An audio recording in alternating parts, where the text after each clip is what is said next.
अस्सलामुअलैकुम एवरीवन, मैं हूँ रेशमा। मैं वेलकम करती हूँ आपका तम्मोस किचन में। फ्रेंड्स, आज हम बनाएंगे पोटैटो क्यूब्स, पोटैटो स्नैक्स बनाएंगे। फ्रेंड्स, आज हम इसे बनाना बहुत ही आसान है फ्रेंड्स, और बहुत ही सिंपल तरीके से बनेगा फ्रेंड्स, लेकिन बहुत ही टेस्टफुल बनता है। यकीन मानिएगा, एक बार ज़रूर ट्राई करिए। अगर पसंद आए तो प्लीज़ लाइक, शेयर और आपके अपने चैनल तम्मोस किचन को सब्सक्राइब ज़रूर करिए। तो चलिए देख लेते हैं हमने इसे बनाया कैसे है।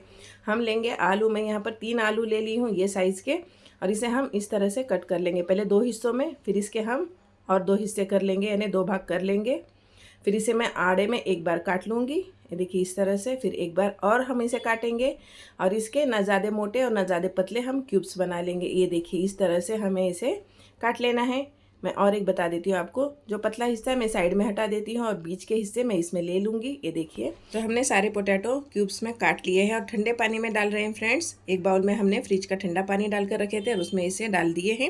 और जो साइड का हिस्सा हमने निकाल दिया उसे सब्जी में इस्तेमाल कर लेंगे, फेंकेंगे नहीं।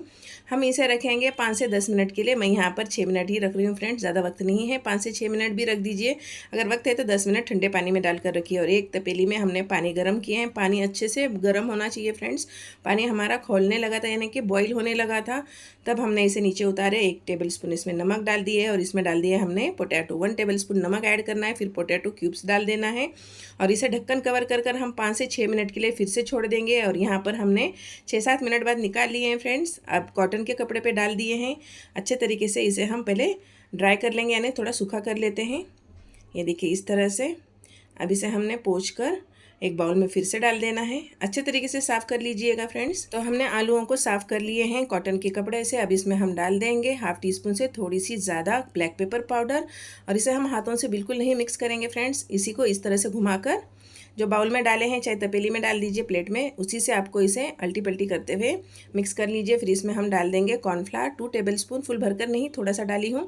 बस इतना कॉर्नफ्लावर डालना है कि सारे पोटैटो पे ये कोट हो जाए। एक्स्ट्रा कोटिंग नहीं चाहिए, ज़्यादा मोटी कोटिंग नहीं करेंगे हम। 3 टेबलस्पून हमने इसमें कॉर्नफ्लावर डालकर अच्छे तरीके से हमने इसे लगा लिए हैं। हाथ बिल्कुल नहीं लगाना है फ्रेंड्स।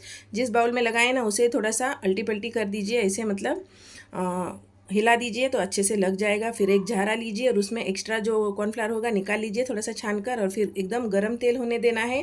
तेल ज़्यादा गर्म हो जाएगा, फिर मीडियम फ्लेम कर कर इसमें आप इसे डाल दीजिए, और अच्छे तरीके से इसे फ्राई होने दीजिए। थोड़ा बीच बीच में आप चम्मच चलाते रहिएगा। जैसे ये फ्राई हो जाएंगे फ्रेंड्स, ये थोड़े से हल्के लगेंगे और ऊपर आ जाएंगे फ्रेंड्स, तेल में ऊपर लगने लगते हैं। ये थोड़ा समझ में आ जाता है। इसे फ्राई करने के लिए हमें 8 से 9 मिनट का वक्त लगेगा, हो सकता है 10 मिनट का भी वक्त लगे। मीडियम फ्लेम पे इसे फ्राई कर लीजिए। अब इसे निकाल रहे हैं हम तेल निथार कर। फिर इसमें हम डाल देंगे नमक। थोड़ा सा यहाँ पर हमने नमक ऐड कर दिए हैं, 1/4 टीस्पून से कम नमक डाली हूँ। नमक हमने पहले भी डाला है फ्रेंड्स। अगर आपके पास चीज़ पाउडर नहीं है, मैं यहाँ पर चीज़ पाउडर का इस्तेमाल कर रही हूँ फ्रेंड्स, और टेस्ट अच्छा लगता है इसमें, और बच्चे बहुत शौक से खाते हैं। अगर आपके पास नहीं है तो चाट मसाला डाल दीजिए। फिर चाट मसाला अगर आप डालोगे तो क्या करना है, ये आपको, अब जब हमने नमक डाले हैं वो नमक नहीं ऐड करना है, सिर्फ पानी वाले नमक का ही इस्तेमाल करना है। जो हमने ऊपर से अब फ्राई करने के बाद नमक ऐड किए उसे मत डालिए। थोड़ा सा चाट मसाला डाल दीजिए, और थोड़ी सी लाल मिर्च पाउडर 1 टेबलस्पून हमने इसमें चीज़ पाउडर का इस्तेमाल किए हैं। अगर आपके पास है तो ज़रूर डालिएगा फ्रेंड्स। इंशाल्लाह कल फिर मैं मिलूँगी एक नई रेसिपी के साथ। अपना ख्याल रखिए, सेफ रहिए। अल्लाह हाफिज़। अपनी दुआओं में याद रखिएगा। Thank you for watching.